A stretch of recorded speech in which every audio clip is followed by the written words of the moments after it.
Hey everybody, welcome to Pencil for Life. This is the one, the only Brad. How are you guys doing today? I hope everybody out there is doing good, having a great day. It's a nice sunny day out here in Utah, so I hope it is where you're at. If you have rain, you're blessed for rain. Rain's a good thing too. All right, so today I got a different co-host with me today for a while. I have Pixel Trader. How you doing, Pixel? Man, I'm doing good. It's been wonderful out here in San Diego, man.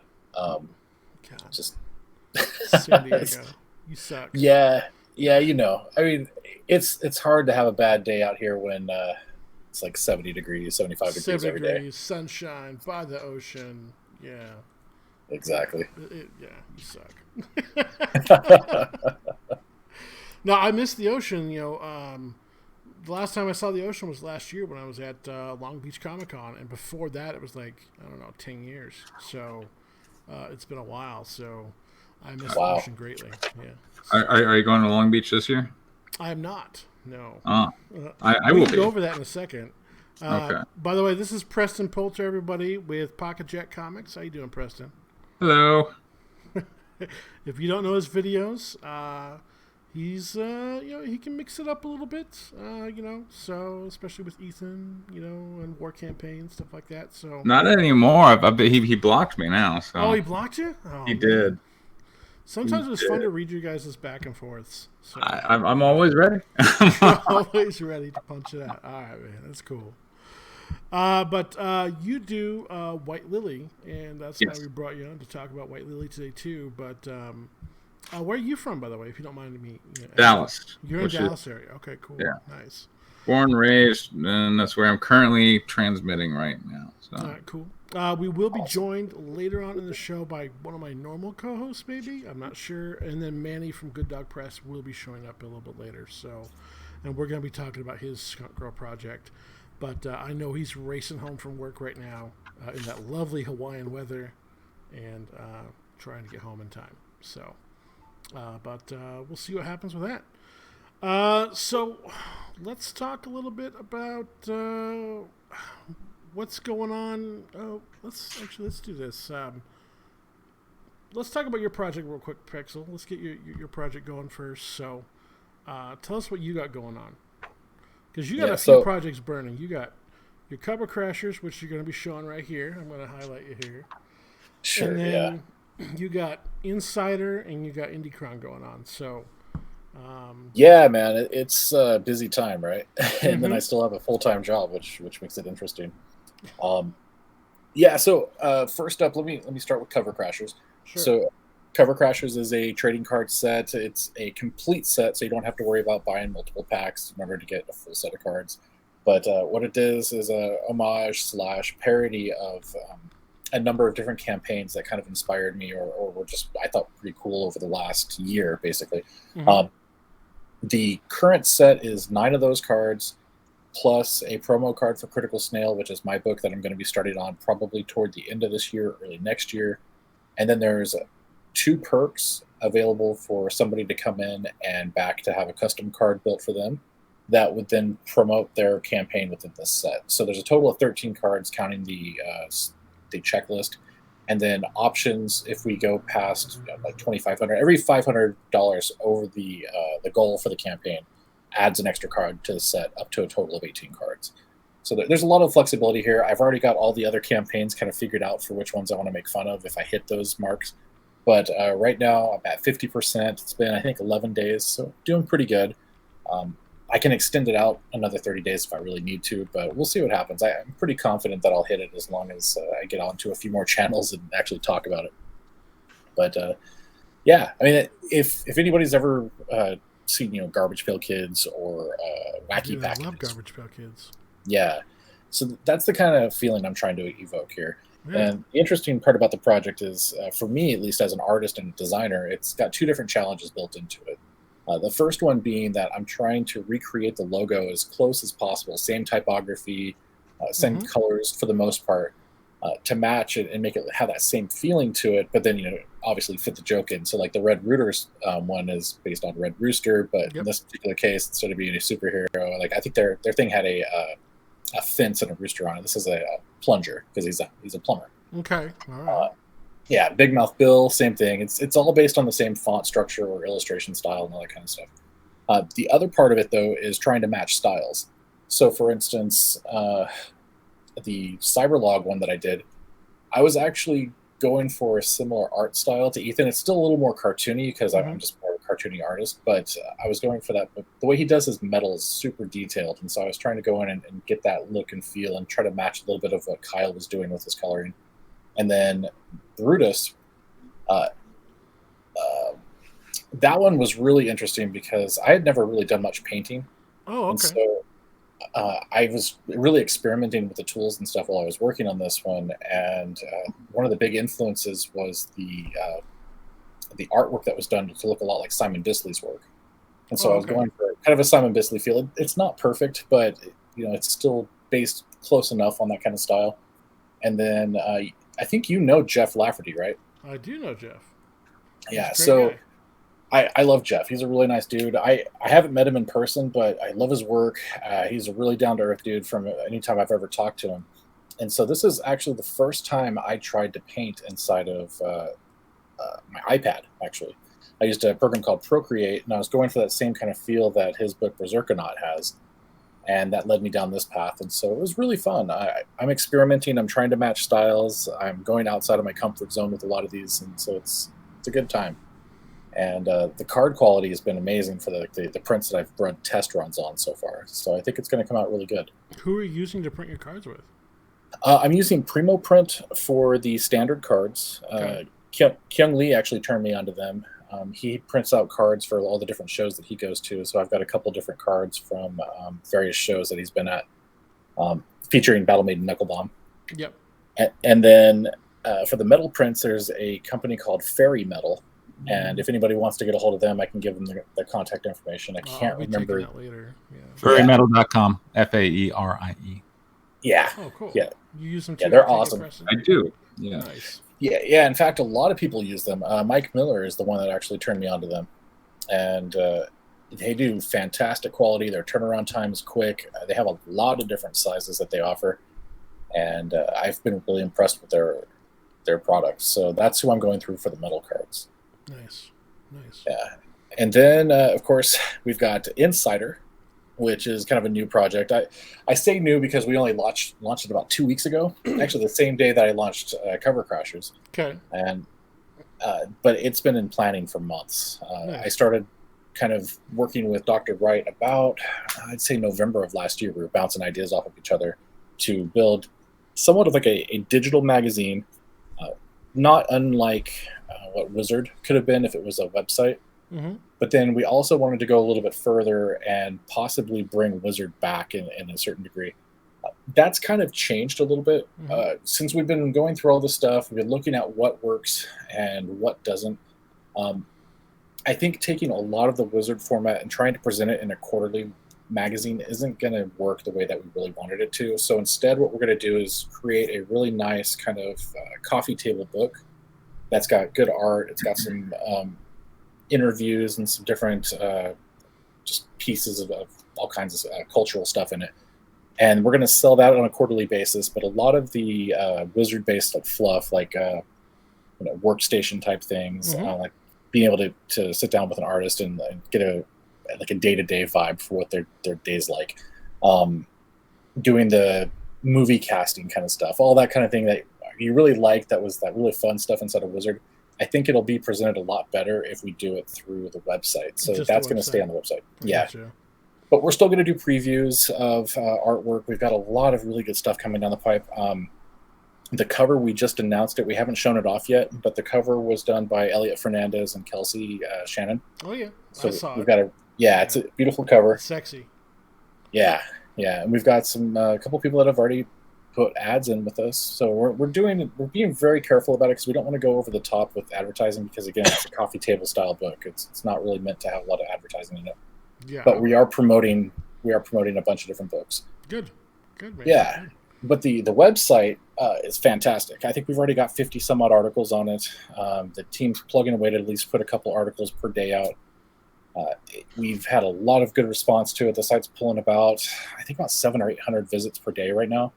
That's good. It's doing really well, and we're trying to branch out to a lot of different culture, Is that unique pop visits culture per day, sites. or is that total That is visits? that's unique visits per Oh, day. nice. Okay. Yeah, Unique yeah. So visits per day, if most people don't know, is unique IP addresses hits on the website. right, If, yeah, yeah, yeah. So unique visits is very key. So because you want yeah. as There many used to different be eyes as possible looking. So exactly. Yeah, yep. there used to be terminology people would use the phrase hits on their websites and stuff, and over the years they've changed it to unique visitors because hits was basically just anybody hitting the site. It didn't Correct. matter Yeah. how many pages were loaded. So you'd say, "Oh, I've got 10,000 hits today," but it was like 5 people loading every single page on your site. Yeah. So Uh, yeah, that part's going really good too, man. good. Really happy with the way things are progressing, and we've got a lot of good articles coming up. Some big names we've been talking to lately that we're going to have some interviews and things hopefully posted in the next few weeks. Oh, like Preston. Yes. So, we actually do have a review of White Lily, I believe, underway, and Oh, I'm not nice. sure.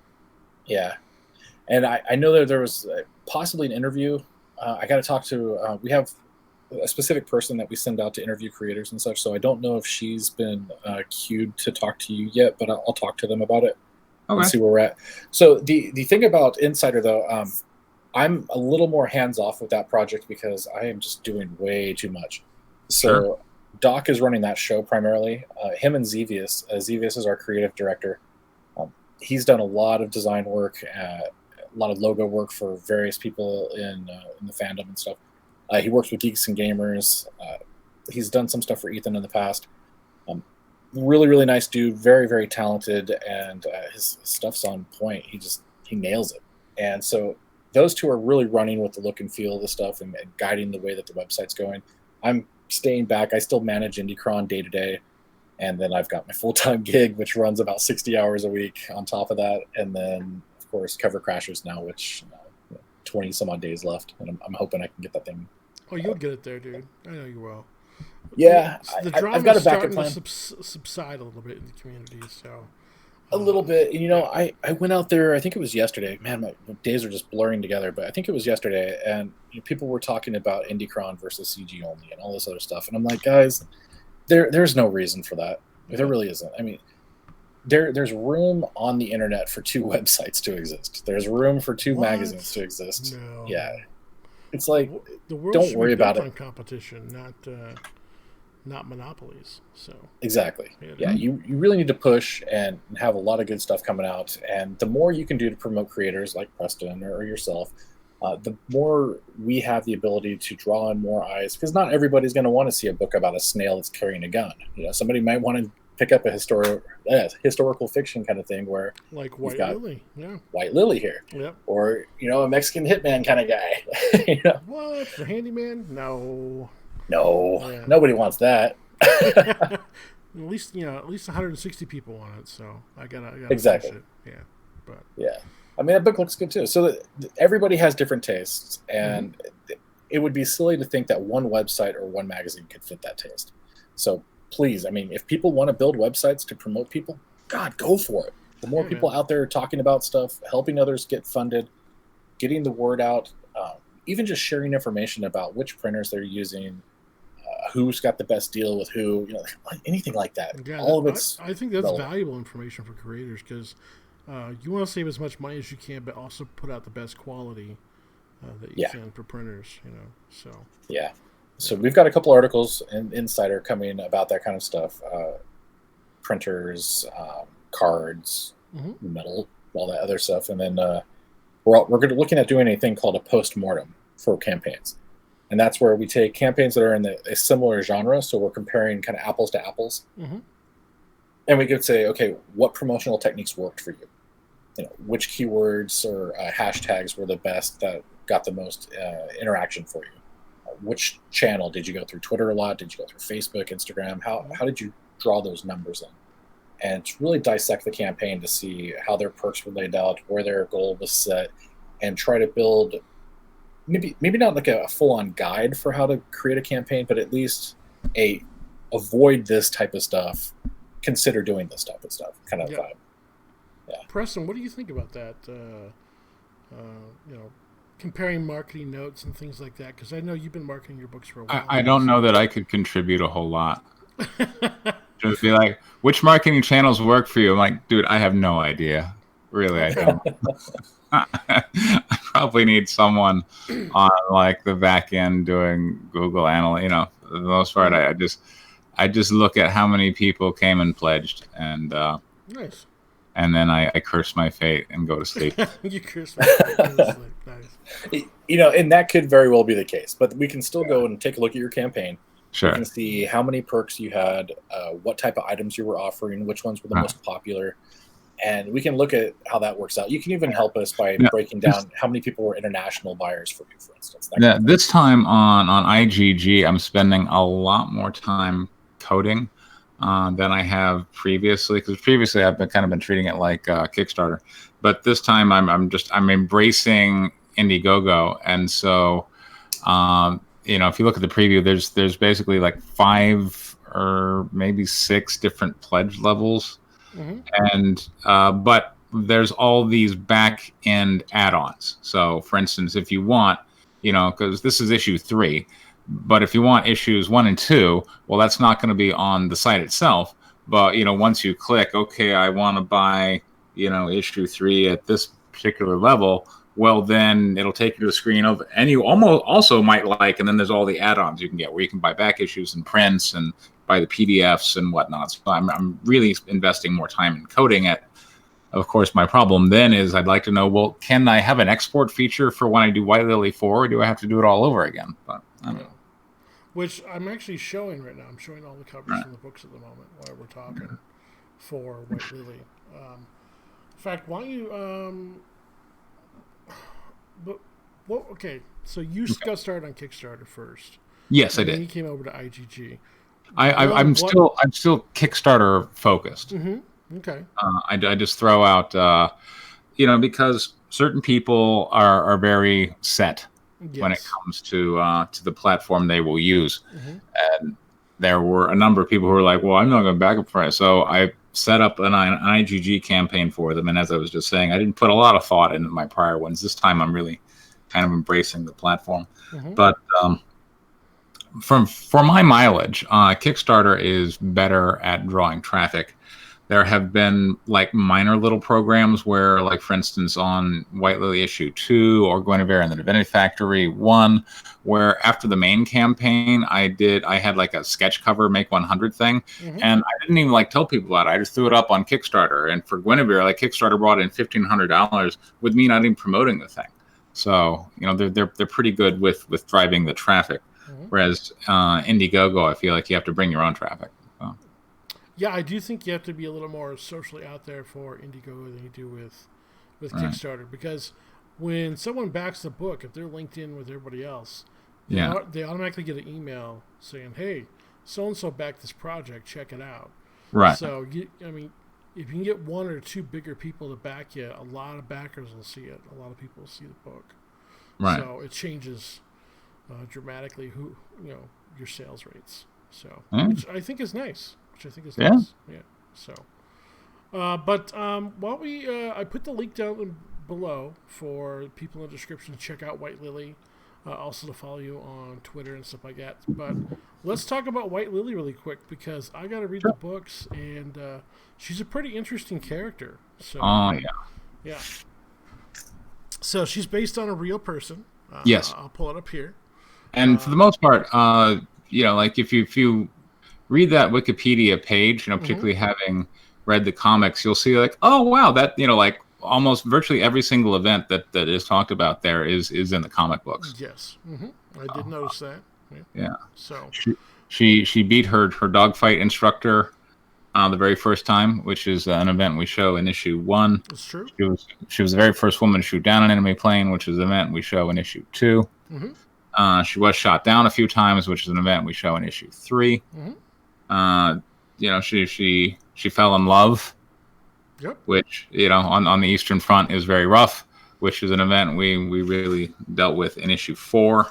One thing that was not on her Wikipedia page that I found kind of doing other research is she lost her father during the Purge, which is another thing I have in issue 1. So, and according to Wikipedia, and this is kind of legend, like Mhm. George Washington and the cherry tree. You know, like it's a story we tell about George Washington. Who the hell knows if it's true? But according to legend, she shot down a German ace who was then captured by the Soviets and asked to be taken in front of the person who downed him, and they brought him in front of her, and he refused to believe it. So that was something that we put in issue 3. So, I think that's kind of cool, though. yeah. But yeah, I'm gonna flip through the first issue here and kind of go through them here a little bit so people can see what they're gonna get. Sure. Why don't we? How'd you come up with doing a story on White Lily? What drove you to do it? So. Her life really spoke to me in a way that no other story has. Like I really looked at that as kind of, I took Catholic theology for like 5 years, and it was a little alien to me coming from a mostly Protestant background, and I was always curious, like, why are we talking about patron saints or whatnot? And one of the things they said is that, or why would you ever pray to a patron saint? Like, well, wouldn't you just pray to Jesus or God? Like, the very Baptist thing, like, just go straight to the top, pray to God, get it done.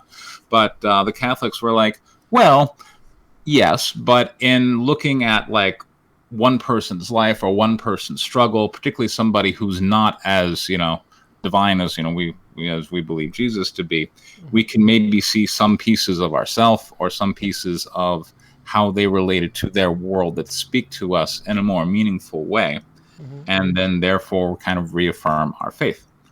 And Lilia really kind of speaks to me in that way, that just my interpretation of her. And she is kind of an empty vessel in that Soviet history is so sketchy.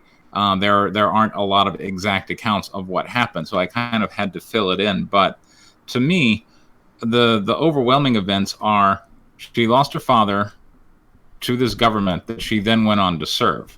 And to me, that's kind of like a defining thing. She was a Jew at a time where the Jews were hated by both sides. And she's there, no doubt kind of battling sexism in order to even be there.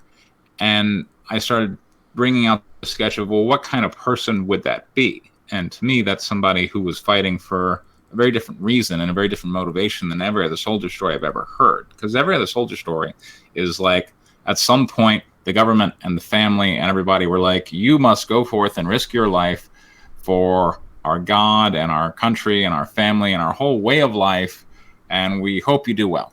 And that wasn't what she was given. She didn't have that belief system. In fact, she was, I believe, very much a part of, that kind of fatalistic attitude you get in Soviet Russia, where they've been told that they are living at the pinnacle of human civilization, that that they're living in like the most compassionate, most wonderful.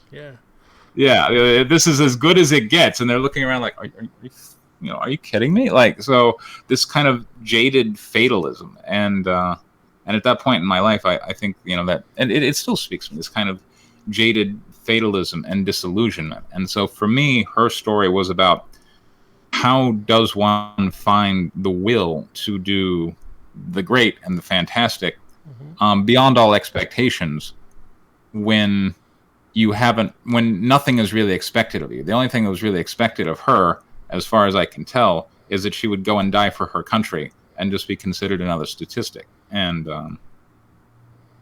yet she did a lot of great things. And I'm like, what caused that? What kind of person is that? And so in studying that, it was kind of speaking to me. That's good, man. When you're writing out the story and you're reading what facts you got on her and stuff like that, how did you decide to put them down? Are you just going through chronological order only, or are you... I know it's historical fiction, so you're going to put some things in there, take some things out, but when you're trying to write this together, because it's in pieces through history, and there's not a clear, what was happening here and here and here, how do you go about writing that and putting that down, to make it kind of a coherent story? You just... you sketch out all the things you think would be cool, and then you have to start dramatizing it. So you have to go, okay, what's the conflict which there's like the overt conflict, which is World War II. But did you see that movie Tank? Tank. It was with Brad Pitt. Yep. Okay. Yeah, it was a World War II movie, Yeah. and that's one Fury. where.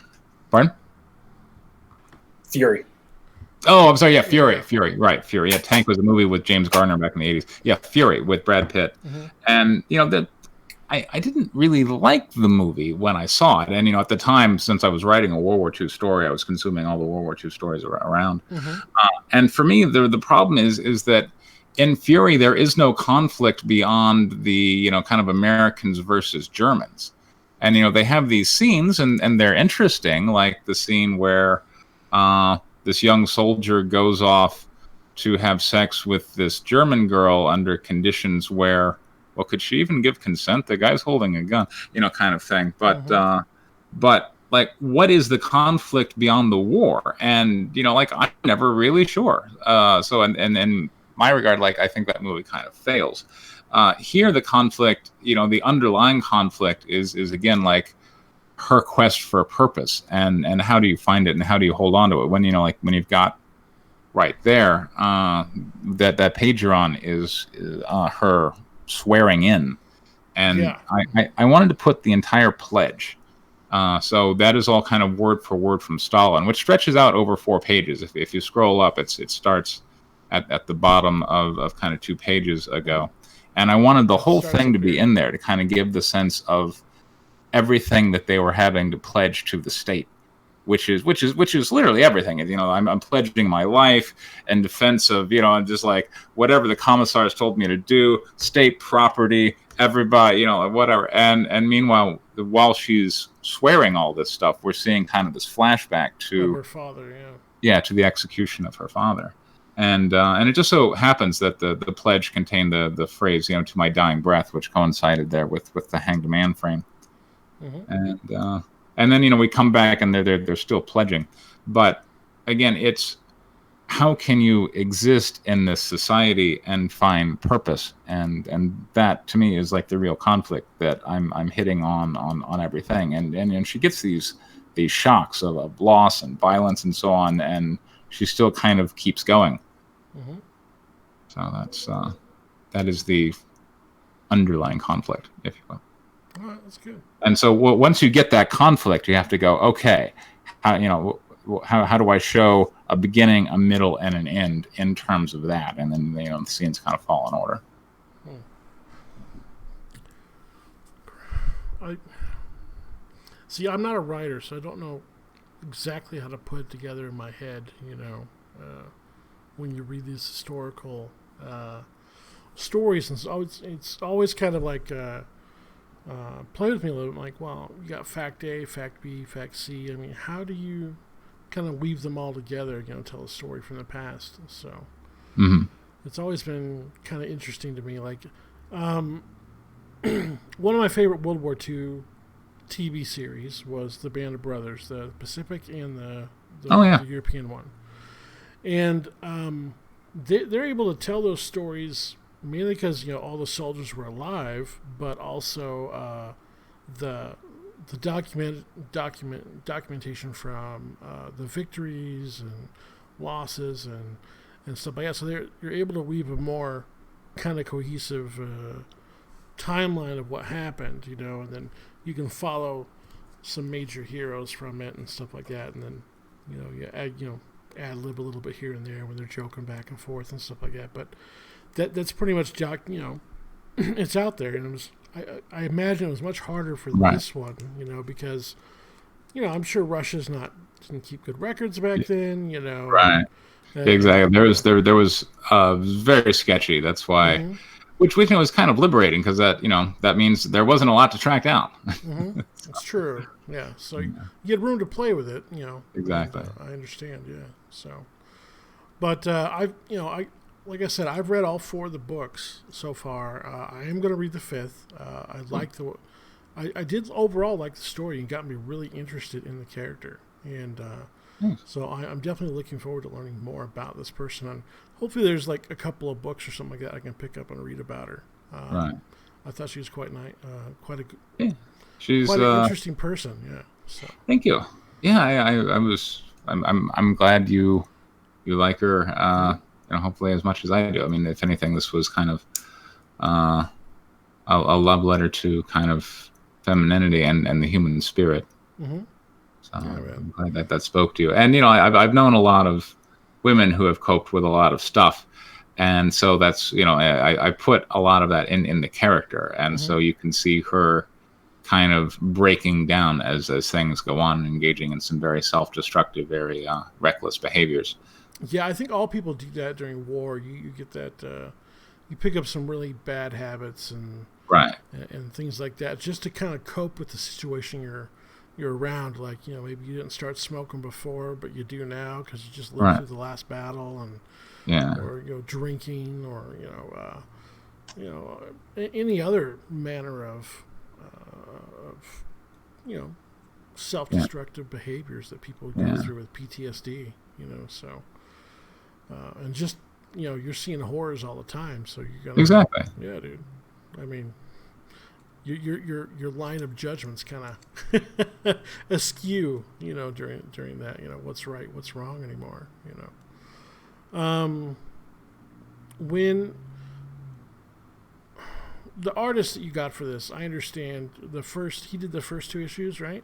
The penciler of the valley. Yeah. Penciler did, yeah, and then he passed away. Is that correct? He did. Yeah. Passed away unexpectedly April last year. Oh, that sucks. And I know you got a new guy for the third book. Mm-hmm. So how is that trying to fit the styles together when you have two different artists working on a book? Well, I mean, as you can tell, going between 2 and 3, Yep. I mean, the styles aren't an exact match. No, but they're very close. Yeah, they're not bad. So Yeah.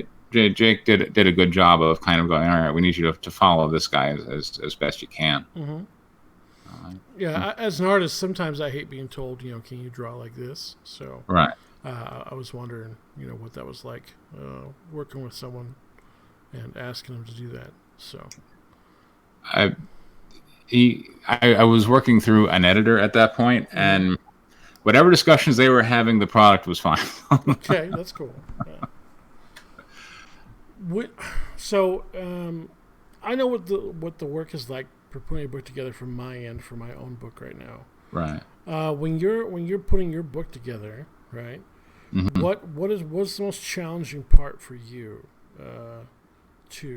Is it the layouts? Is it because you already got the story written, Right. and stuff like that? What do you find the most challenging? Yeah, I think laying it out because White Lily was a screenplay, as is like all of the stories that so far I'm adapting, and so when you're writing a screenplay, there are just some things you just don't care about or don't really spend any time thinking about. But when you're writing a comic, you instead need to make decisions that are different than a screenplay. Like, well, how much space should this take on a page? Mm-hmm. Which is that's not a screenplay decision. And so, gradually over time, I've kind of been adopting my style. And because I really like the artistic team I'm working with, I tend to give them a lot more real estate. And so just go really big on pages. So I'm embracing a lot more splash pages and a lot more 2-page spreads as time moves on. A lot less panels on the page. You're doing Right. 5 now or 6 instead of Yeah. Well, that's another thing. Like when I'm writing, like I never know, like it just feels weird if I write down 8 panels in dialogue. I'm like, I don't know how that's gonna fit. But at the same time, I'm reading through other writers, like Bendis, for instance, and my God, that man fits a lot of words on a page. So other people do it. I just, it just looks weird to me. But again, I'm kind of new to this medium, so maybe I shouldn't shy away from 8 panels on a page. But for me, like if I'm on a script and I'm on like panel 6, I'm like, oh, I need to go to another page. Mm-hmm. See, I read some and worked with some scripts that are very description heavy. I'll put it that way. Yeah. And trying to fit everything they want in a little panel. Right. Yeah. Every little nuance. I'm like, dude, I don't know how that's going to happen, Right. Yeah. I mean, I'd be drawn so small in the background by then. By the time you shrink that page down from 11 by 17 to 10 and whatever, by 6 3/4, you're not going to even go see it, you know. Right. So you need to make some choices on how you want to edit that. You know, well, you need to put it in there. I'm like, dude, it's not going to fit. Right. You know, I'll do my best, but it's going to come out muddy. You know. Yeah. And, Scroll back up real quick. sure. I really like that panel layout right there with their The 2-page spread, yeah. The 2-page spread is beautiful. That one's not a 2-page spread. Oh, it's not? Oh, it's not? No, that's a decision I made, which I'm still not exactly sure it's a good one, but I based it off of physical comic books. And Gotcha. Rotated the page. Yeah, where I actually changed the page orientation. Okay. And gotcha. And then that's consistent in all issues. You go back to issue 1. Every time they go into the sky, the orientation of the page changes. And I wanted to do that. It started as kind of a practical reason because planes are wide and short.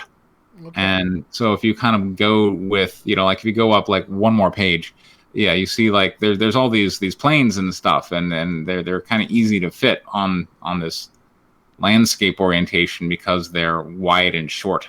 Okay. But then I also kind of liked it artistically because it reinforced a couple of subtle things. One was that it reinforces that the sky is a different world than the ground is, and that it's bigger and more sweeping, and just you can see a lot more. And I like the cinematic feel of that. Exactly. Yeah. It would make it more cinematic. And also, again, going back with physical comic books, it would force the reader to do what a pilot has to do, which is to, in a situation where you are disoriented, you have to find the horizon and get level with it, and kind of orient yourself. And so you kind of have to fly the comic book, and then you go, oh, wow, the orientation changed. And you have to rotate it and go, now I'm level with the horizon, which is, kind of a physical way to get the reader involved. Of course, that's lost when you translate it to a PDF. But. Yeah, that's true. Yeah, but I get that now because I was a little bit confused by that when I thought, I was thinking, man, these are some big books if you're doing a lot of 2-page spreads. But no, that's cool. I dig it a lot. Yeah, I do dig that now. Yeah. So is your artist working totally digital, or is this penciled and such physically first? Laval was physical, and then Jake is digital. I see. Although I believe the inker, when we got to issue 4, definitely some of those pages are inked by hand. So, the process is a little all over the place. It started as mostly physical and then going to digital when we got to the coloring, but now it's like it's digital and pencil, but then physical and ink, but then digital and color. And I like the way these cockpits were handled too. That's a cool idea. That actually bugged me a little bit, but really, yeah, because I wouldn't mind the cockpits normally. I would just like to see kind of like a ghosted silhouette of the plane, like almost see through. I think that would have looked a little bit better on my. Yeah, I could see that. Yeah, maybe. I mean, like kind of like Wonder Woman's invisible jet, type thing. So. Gotcha. Because it actually took me out of the moment for a minute where I just see this kind of cockpit, floating in air. But, I can get, though, why he chose to go that way. So. Well, again, we're going with kind of the boundaryless feel of the sky. Yeah, that's why I went back to the first one because I wanted to look at the pages and I realized they're horizontal and just kind of think about it. So, because I didn't realize that the first time I read through, so. Yeah, I didn't notice. I mean, I remember it being like that, but I didn't put 2 and 2 together that it was actually a straight up stylistic choice for all the air. Yeah, that's cool. I got a couple questions in the chat actually, really quick. Yeah. First one was Pope Fire wants to know who's your favorite Teen Titan, or who's your favorite Titan? Who's my favorite Teen Titan? Yeah. Let's see. All right. I did read a couple of issues of Teen Titans recently. I like Robin. There we go. Okay, there you go. All right, cool. And a comment by Chicken Sith said Jay Show did all the World War Kaiju in landscape because the giant monsters are very cinematic.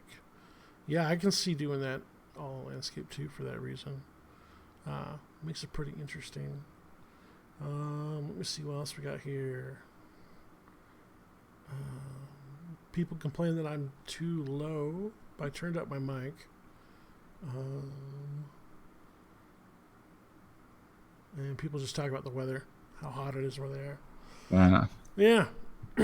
But let's talk about World War II a little bit, because World War II is going to lead into where I want to go next a little bit, which is newsworthy. By the way, if you want to support his book, link in the description below. It starts next week for number 3, right? Correct. Yeah. So you can get number 3, but number 4 is you're selling physical copies already. Is that correct? Yes. Yeah. Okay. I'm selling those at. All right. So I printed up my advanced printing. I'm still kind of evolving my method, and one of the things that my focus has been on good artwork. So you're looking at the artwork. So I think we got to say that I achieved that one. So yeah, good artwork. Yeah, it's definitely not bad. So yeah. And my second one is I want fast turnaround times from when the project closes on my crowdfunding platform. And so for Guinevere, I was able to complete it in 6 weeks. For White Lily issue 3 on Kickstarters, it's creeping up a little bit more on 10. But again, all the artwork was done. I've just been waiting on this printer, and he's been driving me crazy. But so in order to fulfill it as fast as possible, the artwork is finished, complete with lettering, before we even go live with the project. Yeah, I'm learning that now in my book. I should have done that a long time ago. Right. Yeah. So that way, the only thing we have to do is we have to get the thank you page finalized, and then ship it off to the printer. And now because I'm having issues with issue 3, I'm now working with the printer to go, look, the only change to this book we're going to make is we're going to insert a thank you page once that's done. Can you guys process the book as it is, and we'll add that page in later? So again, I'm focusing on the process and how to shorten all the times, because that's kind of been my focus. Before I was in comics, I was kind of an industrial process quality control person. Okay. So I'm applying that to comic books, and I'm like, all right, so I want good artwork fulfilled quickly, and I want one project a quarter. And so White Lily issue 3 was my project for the second quarter, and White Lily issue 4 is going to be my project for the third quarter. Yeah, I like those goals, man. I really do like that. In fact, I'm going to try to mimic that here as soon as I'm done with Handyman for my next project. Awesome. Get it all done before So I even go live. Yeah. Right. So then, and I also do a lot of comic book shows. I found getting out there. Now I'm starting to make money, which was great. The first time I was doing comic book shows, it was just like, wow, I'm just losing. Losing or breaking even, right? Yeah. No. Now I'm kind of earning a pretty tidy profit at it. I'm pretty happy with it. Really? Okay. But when I'm approaching comic book shows, I'm like, well, I need to be able to put as much merchandise on my table as I can. Okay. And so if the artwork is already done on an issue, well, there's no reason for me not to print it. And so I have what I now do is advanced printing. So I did an advanced printing on 3, and now an advanced printing on 4. So I sell those at comic book shows, and also you can buy like an advanced printing of issue 4 on eBay. And so this one, like issue 3, I printed up 75. Issue 4, I printed up like 120. Okay. So it's kind of a limited circulation thing. I just print up enough for me to sell to people as I'm doing shows and whatnot until the big fulfillment from my crowdfunding campaign gets through. So. What's when you're doing advanced printings, do they charge you more for those than you would a bigger run later? Of course, probably. Well, sure. I mean, when it comes to a printer, they're going to be pricing based on volume. Yeah. So. But and initially, like a year ago, I was like, well, I should just wait for the biggest bargain. Therefore, I should wait to place one big print order and get the lowest unit cost. And that makes sense until you sit there at a comic book show and go, if I had that issue right now, I could make this sale. Yeah, I understand completely. Yeah. Yeah. What do you mind me ask? What's cover price at a show when you do advanced copies? Typically like $10. That's not bad. Yeah. Oh. It's not bad. Yeah, because when I do shows, when I have been doing shows, I stopped for the last year because I'm working on my book. I want to get it done. Sure. But when I was doing them, I was selling prints for like $20 or something like that. So I was selling my prints much less than some other people were. Oh yeah. But you try to find that balance of what you can sell. You don't want to gouge people. But you want to make back your money. Sure. And stuff like that. So, what shows have done the best for you? Like, what comic shows? Is it bigger ones? Smaller ones? All right. So, I do not do well at all, and on the West Coast. Like, most people don't like White Lily. They seem to kind of like Guinevere and the Divinity Factory. My more magical fantasy one, but. My daughter lives in LA, so I do shows just because I want something to do with her. That she can go and visit people and hang out. But I'm always losing money on the West Coast. But maybe switching some of the merches I've done lately might switch that. But I don't do well at like LA Comic Con, Long Beach Comic Con's coming up. My previous history has been. Pardon? Are you going to that one? I will be there, and again, I don't expect to do anything but lose money at it. But I'm there. I'm gonna show up and be like, "Here we are." But what for me, like the small shows, particularly in like the South to Midwest, where particularly if there's like a local military base, that's a combination of factors. You got kind of a more military oriented culture. And people kind of sharing military stories and lore, and so White Lily kind of has a better appeal to them, particularly because it's got aviation. A lot of these are Air Force bases, and also like smaller areas. They don't have the big draws that they're able to get big celebrities in there. So for instance, like Tokyo and Tulsa, or like Comic-Con El Paso. You're not going to get like your A-list celebrities. And so therefore people like me are treated as kind of a step up. They're like, oh, wow, you're from Los Angeles. You make movies and comic books. That you get this kind of air that in Los Angeles, nobody cares. But in El Paso, people care, or Tulsa. And so for me, I focus on, like, I want to be at the biggest show I can get in a small venue. That's where I'm really comfortable. Yeah, like around me, I think Salt Lake has gotten pretty big. It's mostly pop culture stuff, though. It's not a lot of comic books anymore. But Las Vegas Comic Con, truly a comic book show. Cool. You'll sell well over there if you're doing comics, especially if you got your own books. Yeah. And then around me to the east, the closest one to me that sells well is Colorado Springs. Is it Colorado Springs? I'm going to that one. Okay, cool. Yeah, that's a good one too. I'm gonna price is reasonable for a table too. Yeah, I mean it was like $185 I think last time I went. So decent price. They have not really big celebrities, but I like the atmosphere of the con. It's really nice. So it's not bad at all. Yeah. So I think you'll do well there if you haven't been there before. So I was thinking about doing El Paso because mine has to do with Juarez, Mexico. So, and 656 Comics is down there and stuff like that. So, eventually, I plan on going down there with the book. So, awesome. It may piss people off, since it's about drug cartels and stuff like that. But I think that's where the audience would be. I think we should, when you sell your book, you definitely should think about where your target audience is and where you could sell it and try to make money on it. So. Because you want to get your return back, you want to have a good experience selling, you want to get people to read your book, build your fan base, things like that. So, I would encourage new artists to think about that when they're bringing out their projects. So, yeah, man. I don't know. You're an interesting guy to talk to. Yeah, I like the way you interact with people on Twitter, and you've been. I do my best. yeah, I know. I mean, sometimes you like to throw little haymakers and stuff, but it's been an interesting ride. So that's for sure. Yeah. If this comics thing doesn't work out, you might have a career as a rapper too. That's true.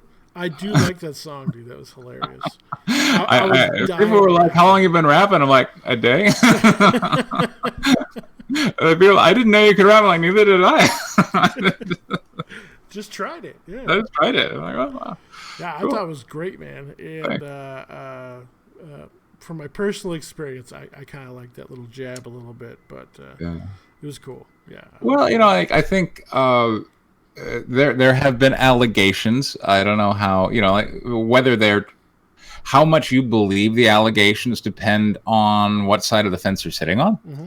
But some critics say that kind of the Ethan Van Sciver fandom has kind of crossed into this kind of cult-like aspect where it's all about the groupthink, and if you express a lot of independent opinions, particularly opinions that are independent of, the big one, then they're just going to like tear you down and harass you. And humor and kind of ridicule and poking fun kind of is the easiest way, I feel, to kind of combat that kind of thing and get people to go, maybe it's not so serious. Chicken said, I look forward to the Battle album. Dude, I actually retweeted it to Ethan because they're like, hey, man, you going to respond back with a rap? I'd love to hear it. Yeah. And of course, nothing, but yeah. I know he plays music. He has his keyboard. Yeah. So I would love him to compose a song and do it. And look, he opens every show with gangster rap. I'm like, all right, let's see it. Dude, I think it would be probably I think it'd be one it would actually help mellow out the situation between both sides. Yeah. And honestly, it would be funny as hell and kind of everybody could laugh together. Exactly. I mean, the whole premise going into it was what would be funnier than pasty white YouTubers bitching about comic books in gangster rap form, right? That's just funny. Yeah, dude. I think there's something comical about it. I think it would be great to see and do and to hear. So maybe you can do a live battle one day, Maybe. That'd be kind of cool. Yeah. But yeah, man, I mean, I think the way you handled and approached the situation and things like that in your videos was, honest, upfront, right to the point. And I thought it was good. Thank you. Yeah, I know a lot of people, don't like you for it, but it is what it is. It is what it is. Yeah.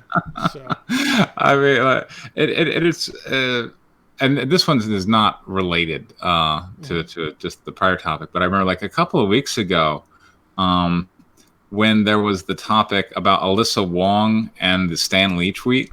Oh yeah, okay. Mm-hmm. Yeah. To my knowledge, I'm like the first person to go with the "this is fake news" angle on it. And maybe there was somebody else, but I don't know about them. So for me, I looked at it. I'm like, this is fake news. So I composed my video, and then I went on Twitter, and everywhere where there was just this outrage mob building, and oh my, I would just tweet like, I believe this to be fake news as I discussed in this video link, and just like here comes this like outrage mob to my YouTube thing, and like, you're a horrible person. I'm just like, people, calm down. So, they were in my face right up until the point where the consensus became it's fake news, and then they disappeared. So, but I think the Alyssa Wong thing, it was a little too convenient for that post to remain. Yeah, exactly. I mean, the first thing I'm reading it, I'm like, look, if you see a story that's Nancy Pelosi says, I hate America, I'm going to bring communism to it, that's fake news, all right? You may think she thinks like that, but she's not going to say that. So. It's true. Yeah, it's true. Yeah, she wouldn't say it openly anyway. Right. So again, this is when you're reading this thing from Alyssa Wong. AOC might, but that's a different story. Exactly. When you're reading, this thing from Alyssa Wong, like maybe you think she thinks that, but she's not going to say that. Mm-hmm. So. Yeah. Now, one quick plug for Cross Comics. Sure. Rick. Hey guys, go over to his channel. He has a Patreon. If you can, sign up, help the guy out, and buy some of his artwork. He's trying really hard. He's been probably one of the most loyal guys in indie comics, and help him out, do what he can, for him. He's a good guy. My buddy Drawn Talks in the house. Cool. Tyler. How you doing? He's the writer for Handyman, by the way. So, yeah, man, he's a cool dude. Let's talk about something a little bit more serious for a moment because it kind of ties in with White Lily. Sure. I want to talk about Hong Kong right now. Go for it. You know, so I lived in Hong Kong for a while. I love Hong Kong. And, the last few months have been kind of crazy. And kind of yesterday, it was like almost fever pitch yesterday. So, what do you guys think about the situation that's happening in Hong Kong? Oh, for people who don't know, I should say this too.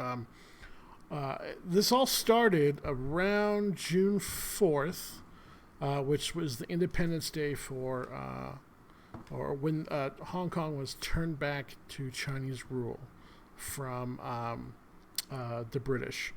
And they promised that they would not change anything and that Hong Kong would be self-governed and be its own little micro kind of country within China, you know. But that has changed over the years since 97. And China is, putting their own leaders in place, because it is a communist country and they want more control over the situation. And what brought it to a head, though, was a law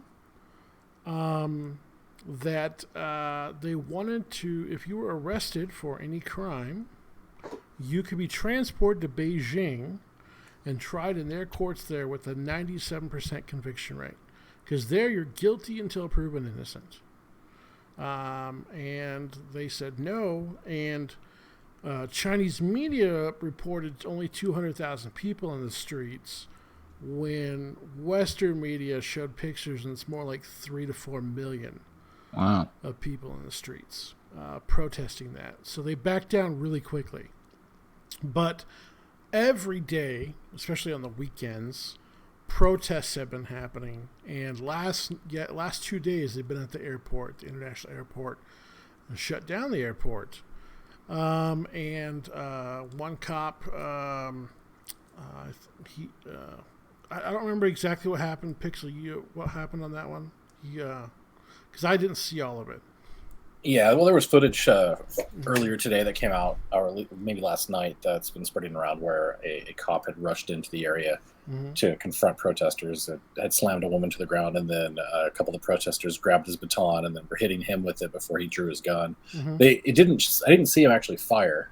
People in the thread were saying he actually shot, but there was no smoke. There was no major sound that I could hear.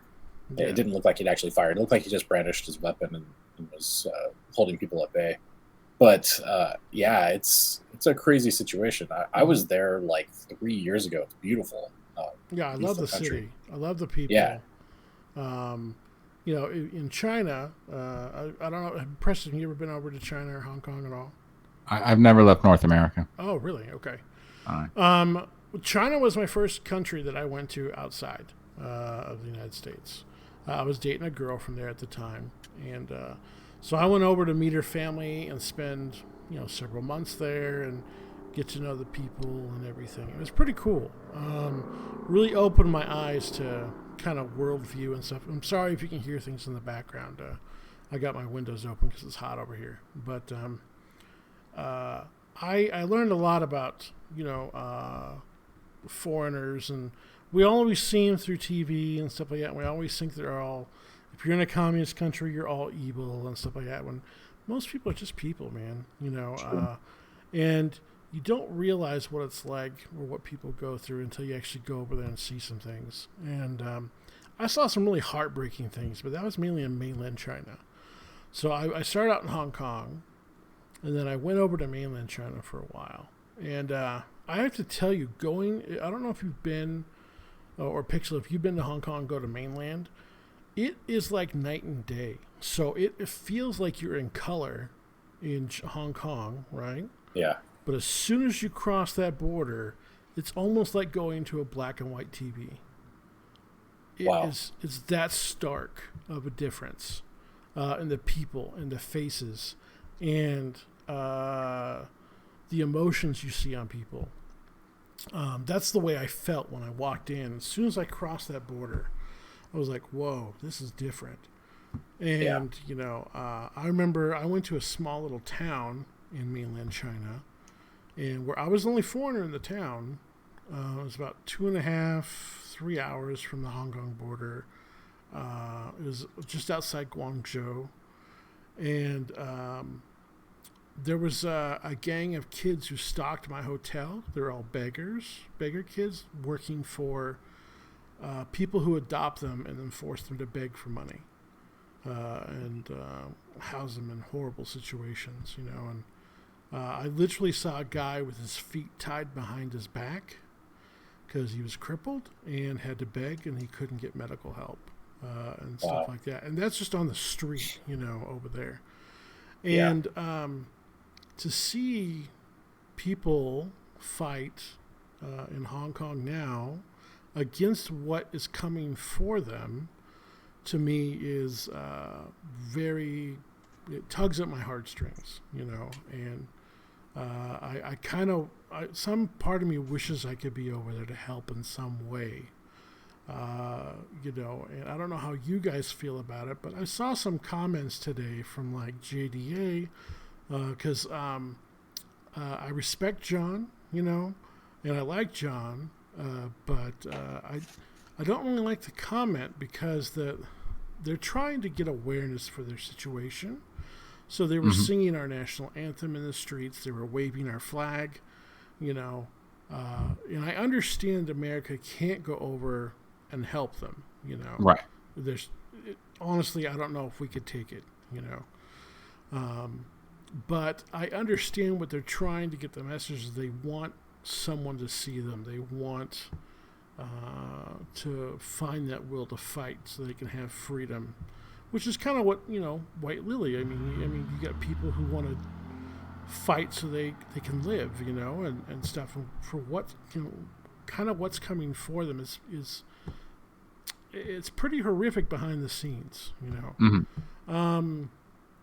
And so I'm trying to organize my thoughts here where I go, but that comment that John made, is like, we don't want you doing that. We don't want another war. We can't get in there, which I agree.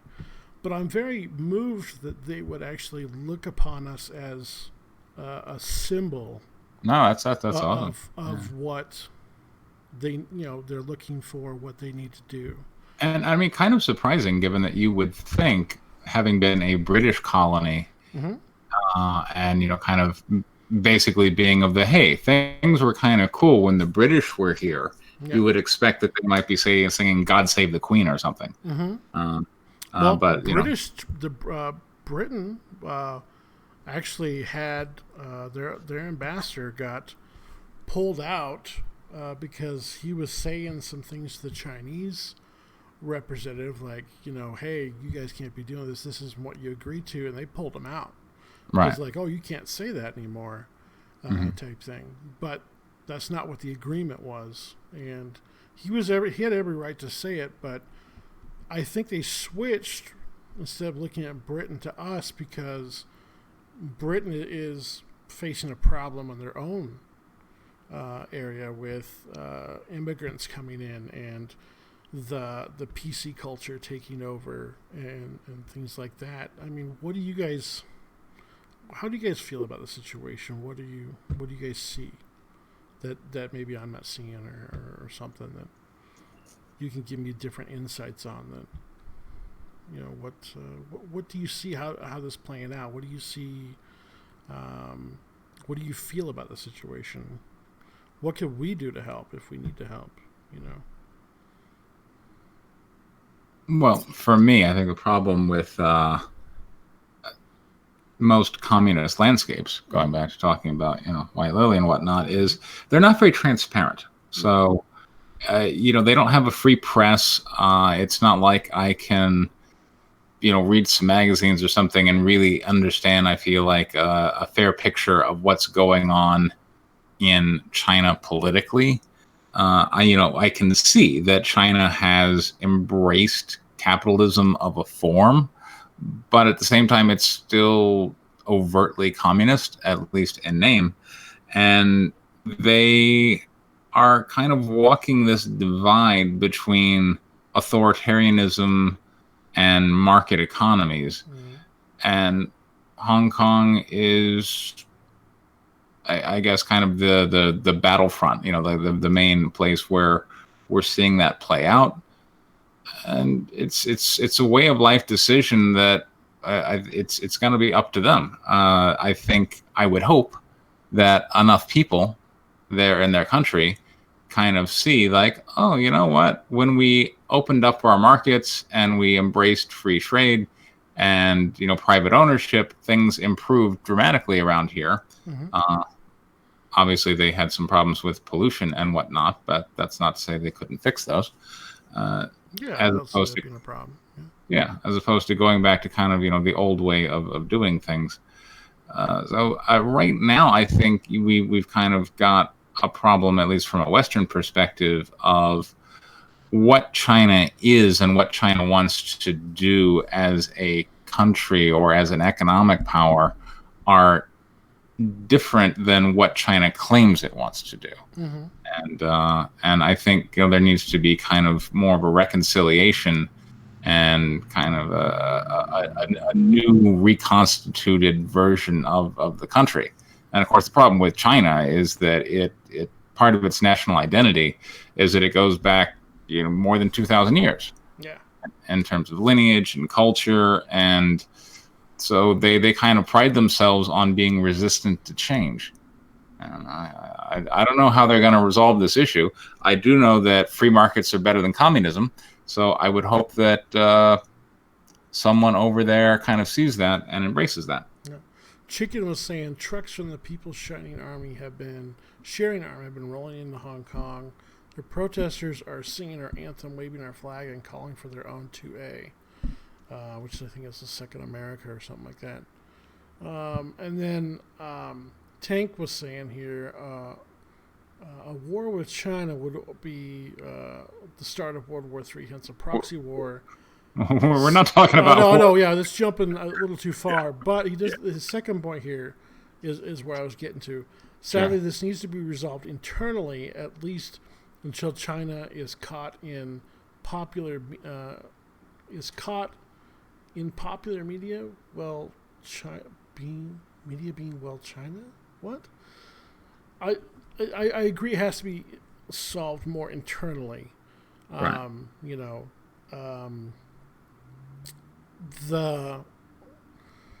How do I put this? Was it the price for freedom is high, is what JFK was saying, and it's usually paved in blood and hope, is what is what I added onto it. Unfortunately, they're gonna have to. I personally believe they're gonna have to rise up themselves first. To overthrow or establish a new border for their own government, and it's harder, for them to do because they don't have what we have here, which is the Second Amendment. Right. And which is why, people don't get why we need a Second Amendment. Sure. For this kind of reason, because if we take guns away, right, it's easier for the government to control us and to say, hey, this is what's going to happen, and turn itself into a kind of clusterfuck, type situation. But so right now, China in Hong Kong is a good example of why we need a Second Amendment. But I don't know. It's a difficult situation for me emotionally because I love that city. I have lots of friends over there, and I hate seeing this happen to them. But unfortunately, I do believe, they're probably going to have to. If they don't rise up and show they're going to do it themselves, why should anybody else kind of come in and help them? Does that make sense? So, I don't know if it's our place to do that too. I think Taiwan. Well,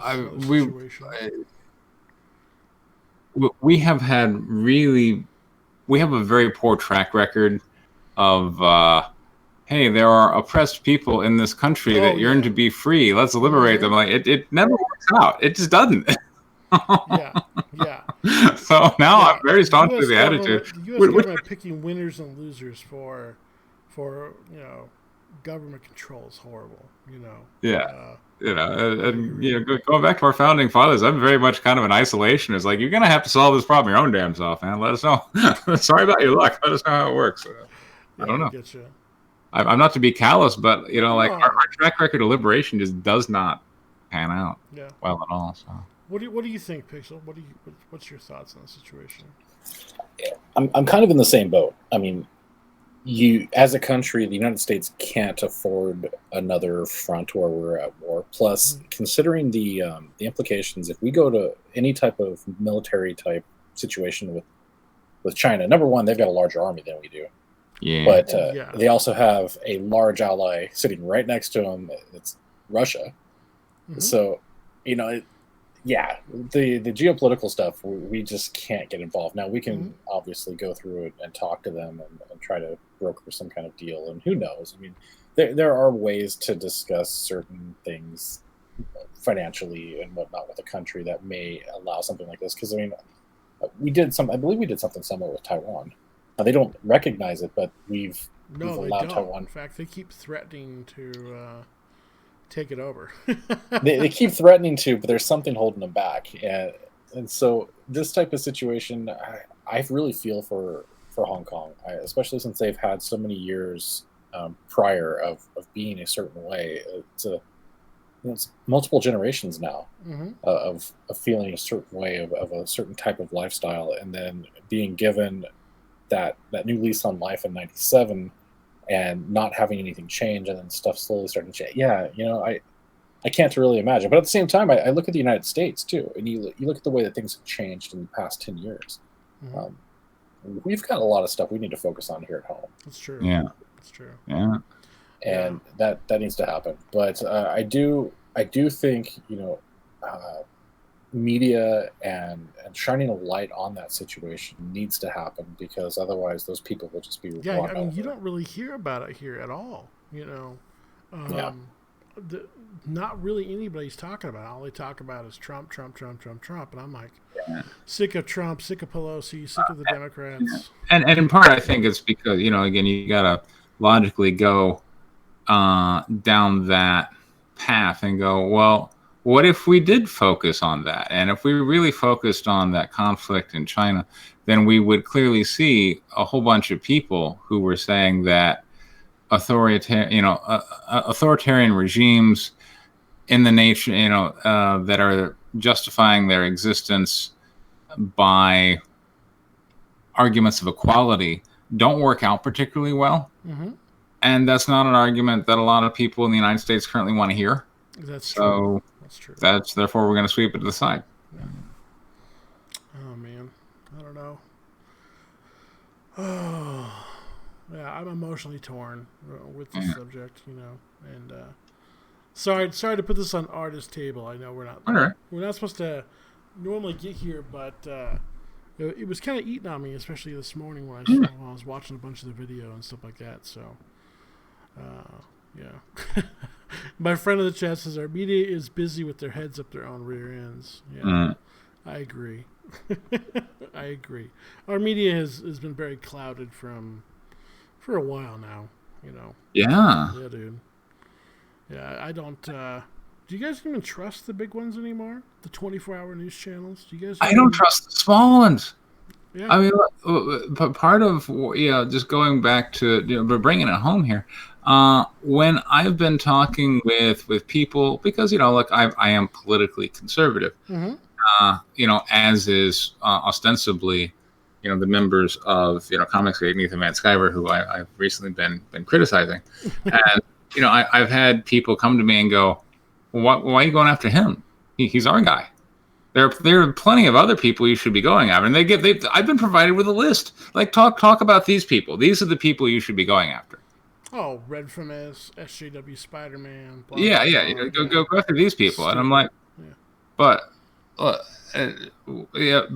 thing is, when you really look at it and you really start, drilling down on the thing, it's that, EVS brings in money, and and the people who he gives the blessing to bring in money. And a lot of times when I get in debates with people, they will use that as a justification for why he is right or for why he is better. He certainly brought in a lot of money on the thing, but it's just created this whole culture of corruption, I should say, where you have people who are adopting things or saying things because they want to pander and they want to get their slice of that pie. Yeah. And I'm like, do you realize that, like all my life, I've been bitching about corruption in politics and media and what a bunch of whores these people are. And now here we are on an individual basis, just whoring ourselves out for the slice of some perceived pie. Like, this is absurd.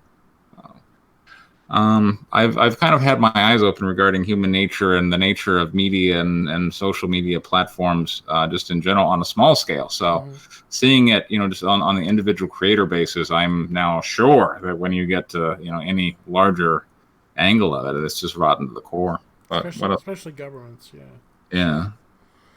Yeah. I mean, that's why I think, we got to have especially for our own country, we need more term limits for our senators and congressmen and presidents and everybody. I mean, when you're in there too long, when you gain too much power, too much influence, the lines become really gray, for you, So yeah, but yeah. Now we move from comics to nepotism and stuff like that. Tank, yeah, dude.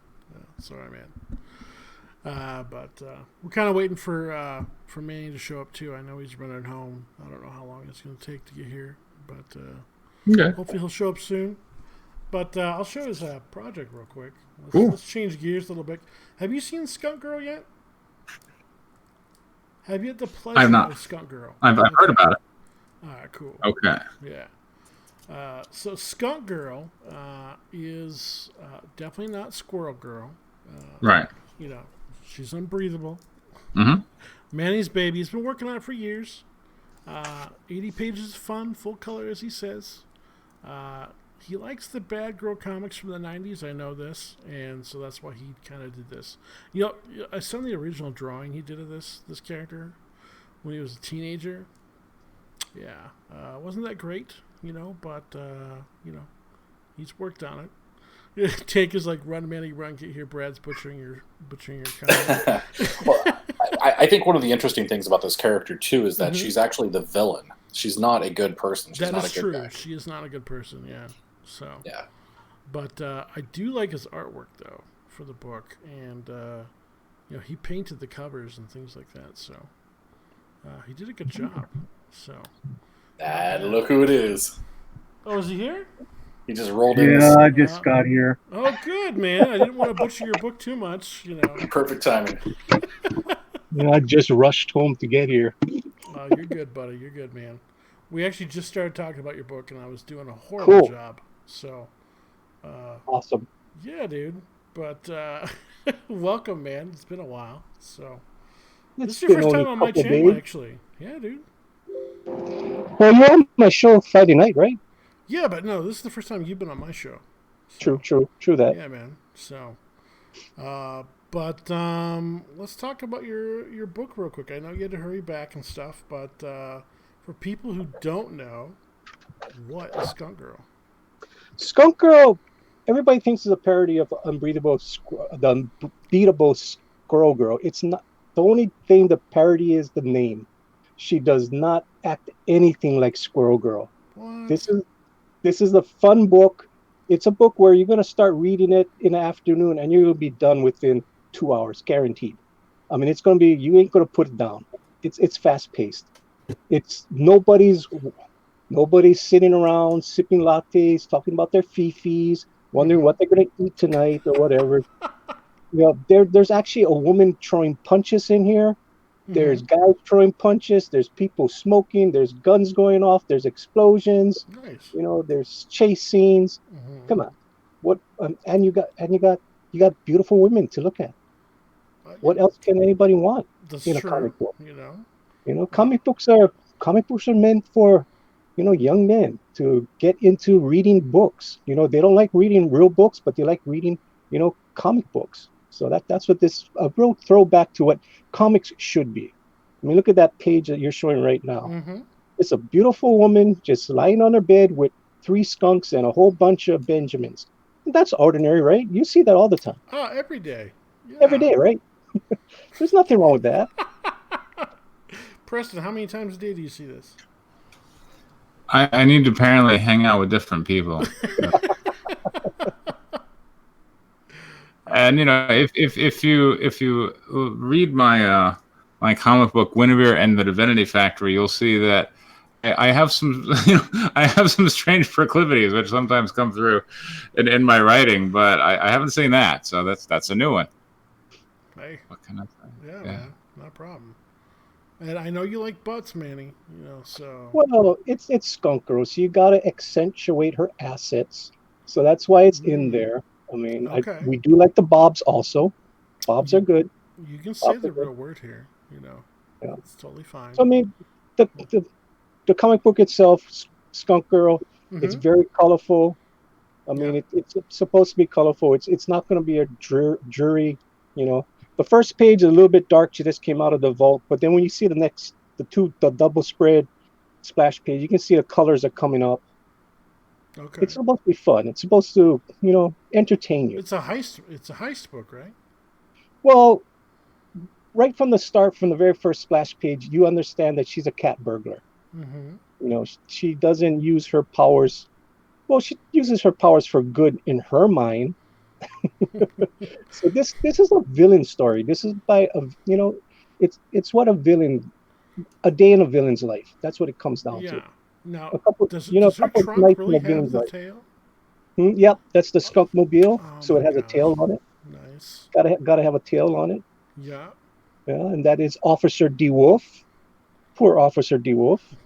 D. Wolf. Nice, dude. Yeah. Nice, man. Yeah, we got some great stretch goals. We got because you're already up to 2. So yeah, we're up to 2, and we're pretty much going to get right? the 3rd stretch goal within a matter of days. Good, if you scroll down a little bit more, we'll get to see the stretch goals, the cards. So we unlocked the tank ferret already. Then we unlocked El Guapo. Okay. Yes, that's unlocked. The next one is El Guapo Comics. It's we really unlocked good, his. by the way. Yeah, it's really great stuff. Yeah. And we're working on Josh Chris right now. Nice, dude. Nice. And I think I haven't seen if I had any backers today, but I know the last time I looked at it, we were only $165 away from it. So just a few backers, and we'll get to that next stretch goal. Sorry, guys, I forgot I have it locked on me. My bad. Yeah. So this is the Tank Ferret one. Yes. And then there is the Guapos. Mm-hmm. And then the next one after that is Josh Chris. Josh Chris, and then the next one is Pope Raven, one of the best trolls out there. Very talented, very talented. Yeah. And our last one for the trading cards is from Trusty Sidekick. The chat. Nice. Don't worry, I did lock it on myself. If your wife is telling you. Yeah, that was Skunk Girl behind me saying the chat can't see. I know. Yeah, I figured that out. I have the chat open as we talk. So yeah, not a bad thing. And this is what the cover is, stretch goal cover, or USO edition. This is a stretch goal that I want. It's a special stretch goal. If we get to 10,000, it's not if, it's when we get to 10,000, because the book is going to go into Indie Man, and all it needs is to be on one program, and everybody gets word of mouth, and it gets it going. So this is a stretch goal. Once we hit 10,000, I'll try to do some partnership with Alterna and do a 32-page alternate just for the USO. This is for no one else. This will go straight to the USO. I'm just going to print it up and give it to them. And nobody has to pay for this. It's going to come out of my pocket. This is what I'm going to give to the military. Nobody else has to pay for it. I really don't like those, buy 4, get 1, No, I'm going to do this out of my pocket. Now, these are the pages you have left available for people who want to buy original artwork. So 3 of the pages have been taken. Yeah. And they're very good pages because all the pages that I have up here, they have meaning. I mean, they're not just a page with people just standing around and talking to each other.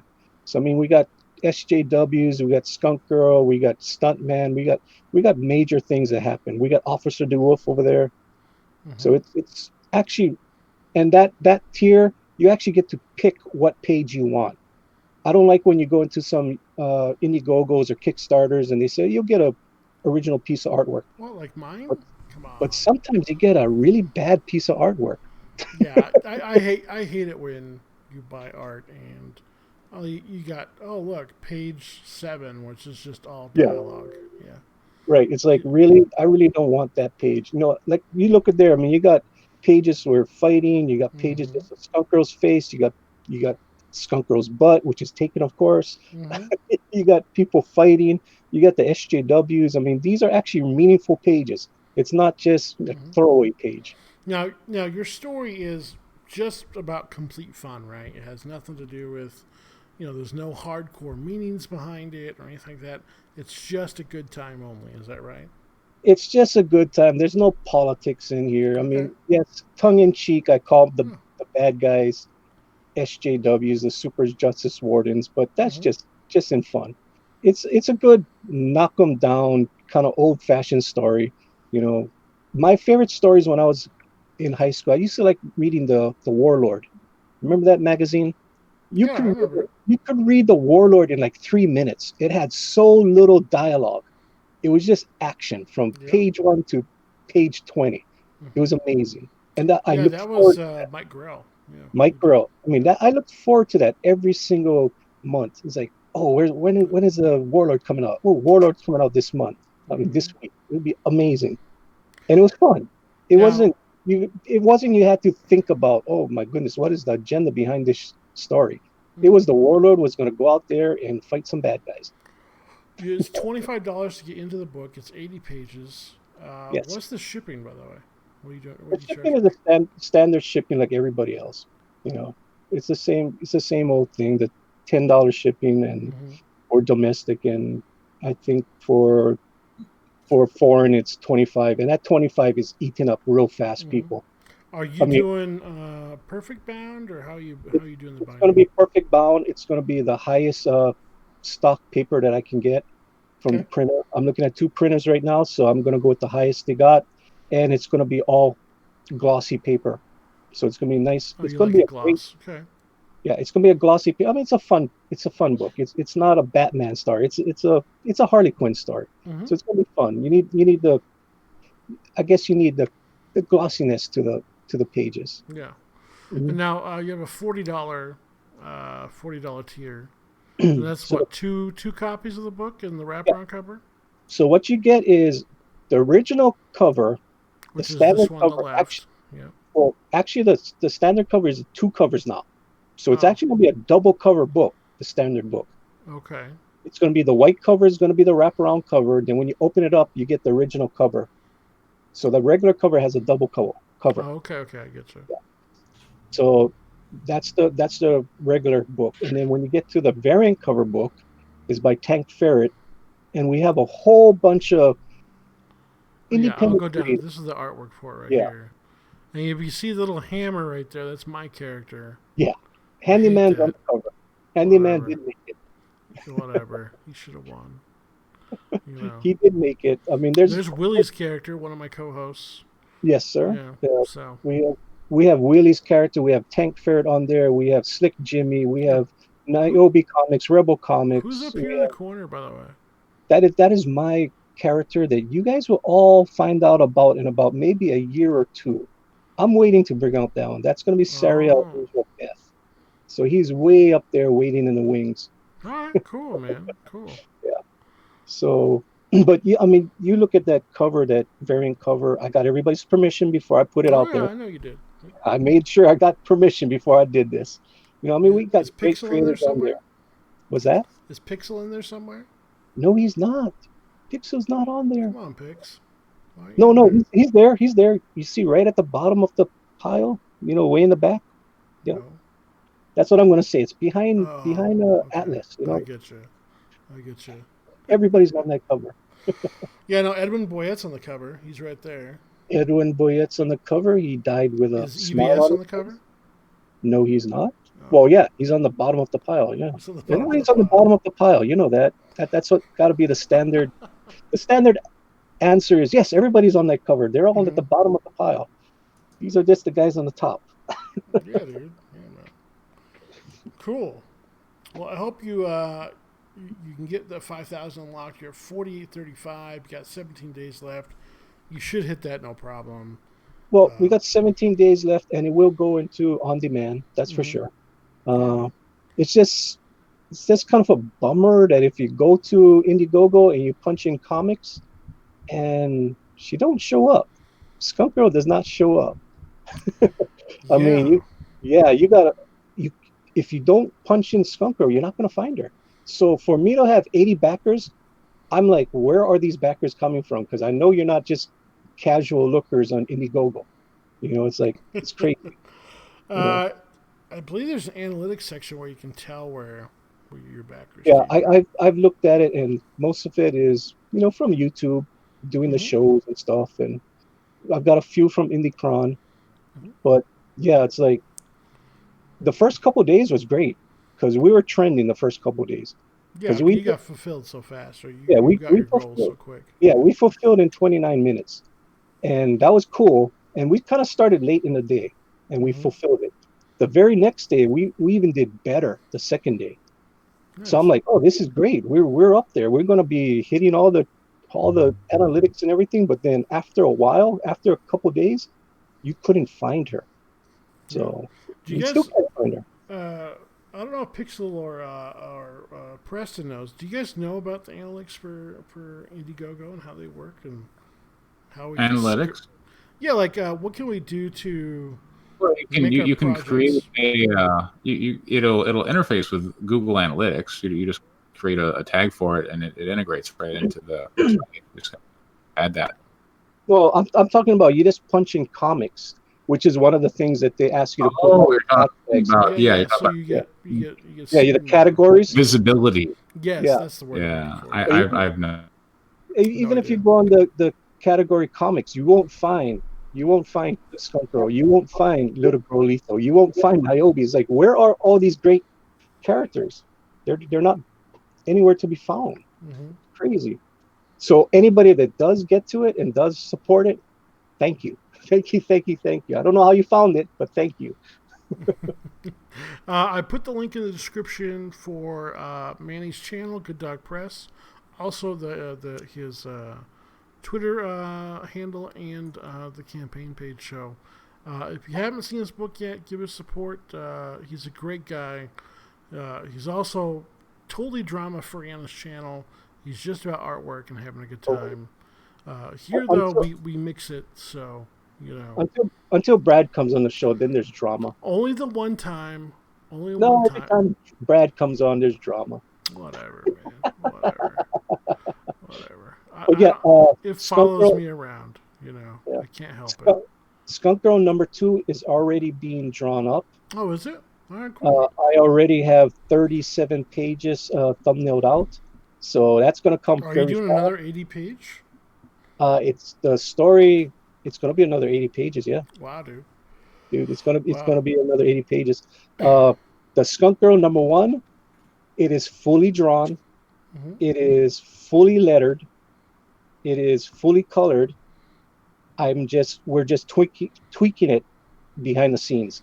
Hmm. Every night, me and Tank Ferret, we're tweaking it on it. We're looking at it. We're fixing, panels here and there. We're going over the dialogue over and over again. So when the campaign is over, give me about a week, and I'm going to ship it to the printers.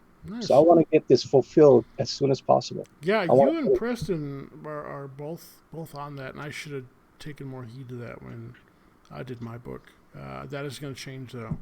But I think you should take Preston's idea, if you don't mind, Preston, about printing some advance Go ahead. copies when you do your local show over there mm, in Hawaii, and that way you can sell some ahead of time to some people there, and then you. And I tell people, I'm like, in the case of White Lily 4, I just did a show, and I'm like, okay, I printed up 120 of these, and advanced copies until the main print order gets here. This one's for sale at $10. If you want it, great. If you don't want it, that's totally fine too. Eventually when the main shipment gets here, you can back it on Kickstarter and whatnot. And I sell a fair amount of copies at $10 one each. So. Yeah, I think that's a good idea. My next book, I'm definitely going to be doing that. So, putting some money aside for that. So yeah. I mean, you need some way to distinguish it from the regular copies. That way, it's collectible. Like Yeah, either a different cover or numbered on the cover. Yeah, So, or just put advanced copy in like the lower left hand place of a barred copy, or in place of a barcode. Just like this. That's a good idea. Yeah. So you don't have to be fancy about it. Just it's true. Yeah, it's true. So yeah, I think that's a great idea, and I'm probably gonna steal it from you. So. All right. But the best kind of experience to learn from is other people's experience. It's true. It's very true. Yeah. Dude, Manny, thanks for rushing here. By the way, I know you had a work, and then your time zone is so different from us that I appreciate you coming out as fast as you did. So. Well, too bad. I mean, I'm trying to rush to saying what I'm supposed to be saying. Yeah, I get it, dude. I get it, man. I mean, I usually don't talk this fast. Oh my Lord. I get you, man. So. But I'm gonna have you on again too before your campaign ends. So we can sit down properly with you too. Maybe on the weekend or something. So we'll work it out. Brother. So. But I think we're gonna wrap it up here for now. And then so why don't we, Manny? Let's start with you. What do you want to tell people? Where can you get a hold of you? Stuff like that. You might put your links down below. Okay, well, you can find me. I'm Manny from Good Dog Press. You can find me usually on Monday and Friday nights at 10 p.m. Eastern on YouTube, Good Dog Press. And you can get me on Twitter, Good Dog Press, and on Instagram, The Unbreathable Skunk Girl. And usually Tuesday, Thursday nights, I'm over on ERT's art. I mean, doing the same thing. Drama free. If you guys want drama free and just see guys do artwork every night, that's all we do. If we're going to talk about stuff, we're going to talk about comics and silly stuff. We don't get into the dramas. We don't get into or politics like we do here. Yeah, dude, we do not like that. I mean, I always shut that down as soon as possible. I know. Brad came up to my show, and we all know what happened to Brad. And Brad started talking about it. Dude, that was a bad day. I know it was a bad day, dude. The funny part with me and Brad came on my show the day that all the S hit the fan. And I had no clue because I'm a guy that's not into the politics. I don't read Twitter all day long. So I go on my show and I go, I'll invite Brad on my show, not knowing what's going on. Oh, dude, yeah. Chaos ensued. Yeah. I was the first guy to have you on a show. Yeah. I don't play into that stuff. I mean, I've been doing artwork for 35 years, people. I've been a professional. So I really don't care. And comic stuff was always in the back scene of me. It wasn't my bread and butter. I usually do paintings, oil paintings and acrylic paintings. So people don't even know I do that stuff. I mean, you only see the stuff that I do online, which is pretty much, to me, playtime, doing the comic stuff. I mean, I've got paintings all over the world, but nobody knows it. So one day I got to go do a video on that. Yeah, you should. So no drama, but come have some fun. Let's show you off one more time, Pixel. Yeah, okay. So, I'm Pixel Trader. You can find me pretty much anywhere. Facebook, YouTube, Twitter, Instagram, all under Pixel Trader. I currently have a campaign going right now called Cover Crashers, which is on Indiegogo. It's a trading card set that pokes fun at a lot of different indie campaigns that have been successful over the last year. Having a pretty good time with it. 50% funded right now. Would love to have some more backers. If you haven't backed it yet, please check out covercrashers.com and consider picking up a pack of cards. Okay, man. Definitely do it. We need to get Preston's character in there, too. Yeah. Yeah, that'd be nice. So next week, I'm going to launch the IGG for White Lily issue 3 on Monday. You can follow me at YouTube, Pocket Jacks Comics. And on Twitter, I am Comics Jacks, I believe. Yeah, Preston's videos, by the way, if you want a little bit of drama in your day or some great reactions, I would definitely check it out. So I have fun doing it. Anyways, I am Brad Ashworth. This is Pencil for Life, my channel. Thanks for coming out. Pencil for Life is all my social media stuff, so you can get a hold of me that way. Honestly, guys, have a great day. Thanks for your support with Handyman, with what my mom's going through. You guys have been awesome as well. I appreciate it, which I'll make an update about later. But dude, you guys are awesome, and I